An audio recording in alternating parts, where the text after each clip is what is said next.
Hi, welcome to அட்ரைத்திங்கள். இன்றைக்கி நம்ம என்ன பார்க்க போகிறோன்னா, என்னோடய கவுண்டர் டாப் ஆர்கனைசேஷன் தான் பார்க்க போகிறோம். என்னோடய கவுண்டர் டாப் வந்து எல் ஷேப் கவுண்டர் டாப். நான் என்னோடய கவுண்டர் டாப்பில் என்ன திங்ஸ் எங்கே வச்சுருக்கேன், எப்படி ஆர்கனைஸ் பண்ணியிருக்கேன்றதை உங்கள் கூட நான் இன்றைக்கி ஷேர் பண்ணிக்கிறேன். Let's go. இங்கே வந்து ஒரு பானை வச்சுருக்கோம். இது வந்து பைப்போடு இருக்கிற மாதிரி பானை.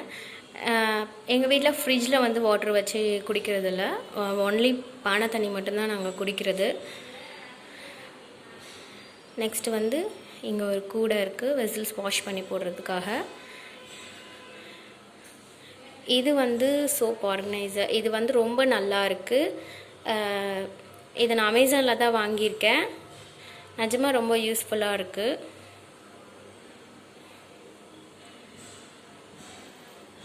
ஒரு வாட்டர் ஃபில்டர் இருக்குது.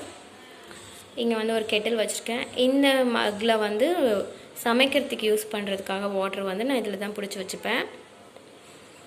இங்கே வந்து ஒரு பெரிய விண்டோ கொடுத்துருக்காங்க. நான் விண்டோவில் வந்து ஹெஸ் ஹுக் யூஸ் பண்ணி நிறையா ஹேங் பண்ணி வச்சுருக்கேன். இது வந்து இந்த ஹேங்கரும் நான் அமேசானில் தான் வாங்கினேன்.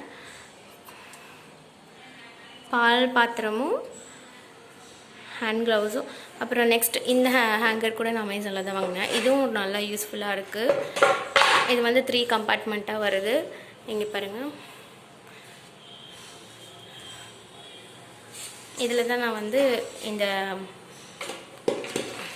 கட்டர் போர்டு எல்லாமே நான் இதில் தான் வச்சுருக்கேன்.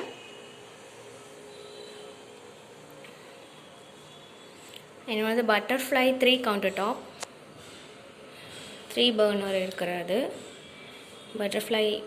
இது வந்து நான் ஒரு 4 இயர்ஸாக நான் யூஸ் பண்ணிகிட்ருக்கேன். இங்கே வந்து ஒரு சின்ன விண்டோ கொடுத்துருக்காங்க. இந்த விண்டோ மேலே வந்து நான் சும்மா ஆர்கனைஸ்க்காக இந்த ஃப்ளவர் வாஷ் வச்சுருக்கேன். இது வந்து ஆர்டிஃபிஷியல் தான். நெக்ஸ்ட்டு இந்த இதில் வந்து சிசர், அப்புறம் லைட்டர், எக்ஸ்ட்ரா நைஃபு, அப்புறம் இது வந்து தேங்காய் உடைக்கிறது. இதே தேங்காய் உடைச்சிட்டு தேங்காய் இதில் வந்து கீறலாம். ரொம்ப இது யூஸ்ஃபுல்லாக இருக்குது. இதெல்லாம் வச்சுருக்கேன். இது உங்களுக்கே தெரியும், ஏதாவது நெட்டெல்லாம் லூஸ் ஆகிடுச்சின்னா டைட் பண்ணுறதுக்காக ஆல்வேஸ் கிச்சனில் எல்லாருமே வச்சுருப்பாங்க. இது வந்து ஒரு நைஃப் ஸ்டாண்டு. இதுவும் நான் வாங்கி ரொம்ப வருஷம் ஆகுது. இதுதான் என்னோடய ஆயில் ட்ரே. நான் வந்து செக்கெண்ணெய் தான் யூஸ் பண்ணுவேன் எப்பயுமே. இதில் வந்து நல்லெண்ணெய் இருக்குது, இதில் வந்து கடலை எண்ணெய் இருக்குது, இதில் வந்து விளக்கெண்ணெய் இருக்குது. இதில் வந்து நான் வந்து ஏதாவது பொரிச்ச டீப் ஃப்ரை பண்ணுறது அதோட ஆயிலெல்லாம் நான் எக்ஸ்ட்ரா ஆயில்ஸ்லாம் இதில் ஊற்றி வைப்பேன். நெக்ஸ்ட்டு பின்னாடி வந்து இந்த சின்ன இது இருக்குது, நம்ம ஏதாவது குட்டி பாத்திரம் வச்சு அடுப்பில் வைக்கணுன்னா அது யூஸ் பண்ணுறதுக்காக. இது வந்து தோசைக்காக யூஸ் பண்ணிக்கிறதுக்கு. Next corner rack, 3 shelf rack வச்சுருக்கேன் நான். ஃபர்ஸ்ட் இதில் வந்து சால்ட்டு இருக்குது, இதில் ராக் சால்ட் கல்லுப்பு இருக்குது, இதில் தூள் உப்பு இருக்குது. இந்த இதில் தான் வந்து நான் வந்து நெய் போட்டு வச்சுருக்கேன். நெக்ஸ்ட்டு பின்னாடி வந்து ஒரு கப் இருக்குது. இந்த கப்பில் தான் வந்து சில்வர் ஸ்பூன்ஸ் எல்லாம் நான் போட்டு வச்சுருக்கேன். சில்வர் ஸ்பூன்ஸு அப்புறம் ஃபோக் அது எல்லாமே நான் இதில் தான் வச்சுருக்கேன். நெக்ஸ்ட்டு இங்கே 2 அஞ்சரைப்பட்டி வச்சுருக்கேன். இது பேக் சைடு வந்து ஒரு பெப்பர் மில் வச்சுருக்கேன். இப்போ நான் அஞ்சரைப்பட்டியில் என்ன வச்சுருக்கேன்றதை காமிக்கிறேன். இது வந்து ஃபர்ஸ்ட் இருக்க அஞ்சரைப்பட்டி. உங்களுக்கே தெரியும், நம்ம தாளிப்புக்கு என்னென்ன அர்ஜெண்ட்டாக தேவைப்படுமோ அது எல்லாமே போட்டு வச்சுப்போன்னு. நானும் அந்த மாதிரி தான் மிளகு, சீரகம், சோம்பு, உடைச்ச உளுந்து, கடலப்பருப்பு, வெந்தயம், கடுகு எல்லாம் போட்டு வச்சுருக்கேன். இன்னொரு டிப்ஸ் சொல்கிறேன். எப்பயுமே வந்து நம்ம கடுகை வந்து வெறும் கடுகு மட்டும் விடக்கூடாதான், நம்ம உளுந்தும் சேர்த்தி கொஞ்சோண்டு உளுந்து சேர்த்தி தான் போட்டு வைக்கணும்னு என்னோடய அத்தை சொல்லுவாங்க எப்பயுமே. அதனால் நான் அந்த மாதிரி போட்டு வச்சுருக்கேன். நெக்ஸ்ட் அடியில் இது வந்து அடியில் இருந்த அஞ்சரைப்பட்டி. இதில் வந்து நம்ம இந்த பிரியாணி ஸ்பைசஸ் எல்லாம் போட்டு வச்சுருக்கேன். இது வந்து கசகசா. இந்த பாக்ஸில் வந்து நான் வந்து ஏலக்காய் போட்டு வச்சுருக்கேன். ஏன் பாக்ஸில் போட்டு வச்சுருக்கேன்னு, அப்படியே வைக்கும் போது ஒரு டைம் ஏலக்காய் வந்து அப்படியே ஒரு மாதிரி நமுத்த மாதிரி ஆகிடுது. அதனால் நான் ஒரு சின்ன பாக்ஸில் போட்டு வச்சுருக்கேன். இப்படி வைக்கிறதுனால கொஞ்சம் நல்லா ஃப்ரெஷ்ஷாக இருக்குது.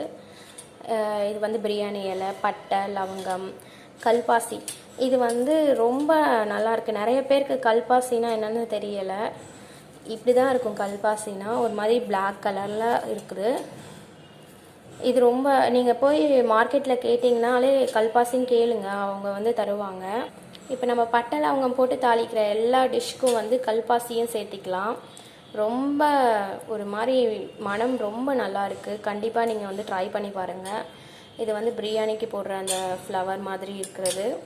இவ்வளோதான் இந்த அஞ்சரைப்பட்டியில் நான் வச்சுருக்கிறது. நான் உள்ளே வந்து ஒரு வுட்டன் பேப்பர் மில் வச்சுருக்கேன். இது எப்போயாவது தேவைப்படும் போது தான் எடுப்பேன், அதனால தான் அது பேக் சைடு வச்சுருக்கேன். நெக்ஸ்ட்டு நான் இதில் வந்து இட்லி பொடி போட்டு வச்சுருக்கேன். டக்குன்னு நம்ம எடுத்து யூஸ் பண்ணுறதுக்கு வாட்டமாக இருக்கும். இந்த இதில் வந்து ரசப்பொடி போட்டிருக்கேன். நெக்ஸ்ட்டு இது வந்து என்னதுன்னா, நம்ம அஞ்சரைப்பட்டியில் மேலே ஒரு மூடி மாதிரி தருவாங்கள்ல, அந்த மூடி தான் இதை வச்சுருக்கேன். இந்த வந்து நான் எல்லா ஸ்பைசஸும் இந்த கண்ணாடி பாட்டிலில் தான் போட்டு வச்சுருக்கேன். இது வந்து எனக்கு வந்து தெரியும் எது எங்கே இருக்குன்னு, அதனால தான் நான் லேபிள்லாம் எதுவும் ஒட்டலை. இது வந்து மஞ்சள் பொடி, இது வந்து மிளகாய்த்தூள், இது வந்து கறி மசாலா, கரம் மசாலா, பெப்பர், சீரகப்பொடி. அதனால் வந்து எனக்கு ஸ்டிக்கர்லாம் எதுவும் தேவையில்லாதனால நான் அப்படியே வச்சுருக்கேன். இந்த சென்டரில் தான் நான் வந்து பெருங்காய பொடி வைப்பேன். அது வந்து காலி ஆயிடுச்சு, அதனால் அங்கே இல்லை. இதில் தான் என்னோடய 3 ரேக் கார்னர் ரேக்கில் நான் அரேஞ்ச் பண்ணியிருக்கிறது. அவ்வளோதான் ஃப்ரெண்ட்ஸ், இதுதான் என்னோடய கவுண்டர் டாப் ஆர்கனைசேஷன். நான் வந்து குக் பண்ணுறதுக்கு திங்ஸ்லாம் இங்கே வச்சு தான் நான் எல்லாமே பண்ணுவேன். நான் அரேஞ்ச் பண்ணியிருக்கிறது உங்களுக்கு ஏதாவது இதுலேருந்து டிப்ஸ் கிடச்சிருக்கலாம். என்னோடய வீடியோ பிடிச்சிருந்ததுன்னா லைக் பண்ணுங்கள், ஷேர் பண்ணுங்கள். மறக்காமல் என் சேனலை சப்ஸ்கிரைப் பண்ணுங்கள். தேங்க்யூ.